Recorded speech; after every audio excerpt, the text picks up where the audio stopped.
En el domingo 26º del tiempo ordinario en el ciclo B, siguiendo la reflexión de San Marcos y esa secuencia que llevamos en una reflexión sobre la misión de Jesús, que es la cruz.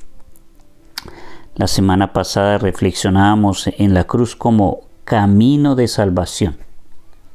Hablábamos de aquellas malas personas que imponen cruces a los demás, también de los que son indiferentes al plan de salvación del Señor, pero también de aquellos buenos que cargan la cruz, que abrazan la cruz con amor. Como sabemos, la cruz no es bonita, la cruz es fea, es pesada, pero nos lleva hacia la salvación. Podríamos resumir que la semana pasada hablábamos de la tarea de asumir la cruz, de cargar con nuestras responsabilidades. Y hoy hablamos de que tenemos de todo aquello que tenemos que dejar. Hay que cargar unas cosas, hay que soltar otras, porque si no, la maleta se nos va a hacer demasiado grande. En esa tarea, lo primero que debemos hacer es dejar trabajar a Dios, no ser instrumentos de escándalo o de tropiezo. En la primera lectura del libro de los Números y en el Evangelio encontramos un paralelismo fuerte. En la primera lectura está Moisés y aquellas 70 personas que fueron escogidas para recibir el Espíritu de Dios y profetizar. Pero por un momento pareciera que ocurrió un error. El Espíritu se salió del campamento. Ellos pensaban que podían encerrarlo, que podían retenerlo, contenerlo. Y pues resultaron 2 con el Espíritu que no estaban en la lista. La Escritura dice que Josué, que había estado con Moisés desde muy joven, uno de los más cercanos, es el que dice que hay que prohibirles que sigan haciendo esto, pero Moisés dice: ¿acaso voy a estar celoso? Ojalá el Espíritu estuviera en todos. Bueno, y también ahora veamos el Evangelio. Es un paralelismo muy profundo. Juan, el más joven, el discípulo amado, el más cercano, podríamos decirle, le dice a Jesús: hemos visto a unos que estaban expulsando demonios en tu nombre y se los hemos prohibido. Eso mismo pasa en la iglesia. Muchas veces nos gusta hacer cosas por encima de la autoridad. Fieles que hacen cosas por encima de la autoridad del párroco. Sacerdotes que hacen cosas por encima de la autoridad del obispo.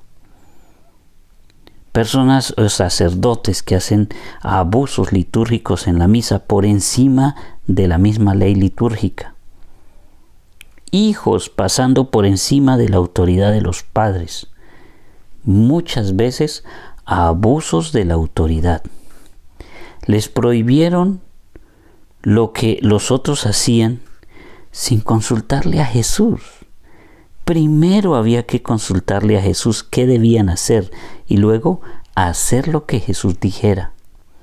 Pero tomaron la autoridad, pensaron que tenían la autoridad. Qué triste cuando ponemos nuestro propio criterio por encima del criterio de Dios.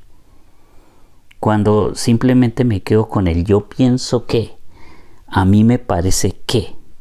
Sí, pero ¿qué piensa Dios? Ese es lo primero que debemos nosotros pensar. ¿Qué es lo que Dios quiere? No qué es lo que yo quiero, sino qué es lo que Dios quiere. Como dije al principio, hay que dejar que Dios haga su voluntad, dejarlo trabajar y no esperar que Dios se adapte a nosotros. Un pecado grande que podemos cometer es creernos dueños de Dios. Si bien es cierto, y esta es una gran realidad, en la Iglesia Católica está la plenitud de la revelación de Dios, la plenitud del Espíritu Santo. En la Iglesia Católica está todo lo que Dios quiere decirle a la humanidad. A pesar de que esto es una gran realidad, ten cuidado de no caer en la tentación de pensar que Dios no puede actuar en otras personas. Él mismo lo dice de una forma muy clara. Todo aquel que le dé a beber un vaso de agua a cualquiera de ustedes por el hecho de ser cristianos, aunque el otro no sea cristiano, les aseguro que no se quedará sin su recompensa. ¿Y cuál es la recompensa que Dios da? La salvación. Entonces, no necesariamente porque una persona no venga a la iglesia se va a condenar. Escuchen bien eso. No necesariamente porque una persona no venga a la iglesia se va a condenar. Pero cuidado, no necesariamente por venir a la iglesia nos vamos a salvar. Sí es necesario hacer esto, pero se necesita más. Porque no es solamente registrarse y ya está, bautizarse y ya, casarse y ya está todo listo. Se necesita llevar una vida según lo que Dios quiere. El error que cometemos normalmente es prestarle más atención a lo que los demás hacen y no prestar atención a lo que uno tiene que hacer. Pensar que el otro se equivocó, que no es merecedor, que no hizo lo que tenía que hacer, que no sabe. Y se nos olvida vernos a nosotros mismos y enfocarnos en mejorar nuestra vida antes de tratar de cambiar la del otro. Por estar pendiente del otro, no hacemos lo que tenemos que hacer. ¿Y qué es lo que tenemos que hacer? Bueno, pasemos a la segunda parte del Evangelio. Si tu mano te es ocasión de pecado, córtatela. Y si tu pie te es ocasión de pecado, córtatelo. Y si tu ojo te es ocasión de pecado, sácatelo. Esas son expresiones violentas, pero es que esa es la violencia que se tiene que ejercer contra el mal. No podemos calmar el mal que hay en nosotros. Eso no es suficiente. Nosotros debemos cortar, arrancar el mal, no solamente calmarlo. No podemos poner pañitos de agua tibia al mal, así como para que se quede quietecito mientras voy a misa. No puede decir a alguien, es que yo tomo mucho y mi esposa se enoja porque toma, voy a dejar de tomar mientras se calma.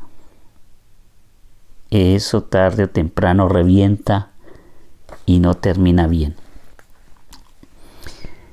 Entonces, ¿qué significa eso de cortar la mano, cortar el pie? Bueno, la mano es el símbolo de las actividades. Es lo que se hace, lo que hacemos. Y los pies son el símbolo del movimiento. ¿Hacia dónde vamos? El ojo, cuando induce al pecado, representa el mal deseo. La mayoría de cosas que deseamos entran por los ojos. Podemos, saliendo de la iglesia, ver ahí en la tienda un postre delicioso y pues bueno, primero lo vemos y después lo deseamos. Pero también los malos deseos entran por los ojos. ¿Qué pasó, por ejemplo, con el rey David? Que su vida se fue abajo porque simplemente vio lo que no tenía que ver. empezó mirando a la mujer que no debía mirar. Y luego el pecado fue creciendo. La deseó. Como rey, la obligó a estar con él. Y luego, para que no se enterara su esposo, que era uno de los oficiales más leales, lo mandó matar. Terminó cometiendo asesinato por los ojos. Por eso el ojo, cuando induce al pecado, representa el mal deseo. Entonces, ¿qué es lo que hay que cortar de nuestra vida? Bueno, pues lo que hacemos mal, los pasos que damos hacia el mal. Hoy domingo mucha gente camina para todo lado menos para la iglesia.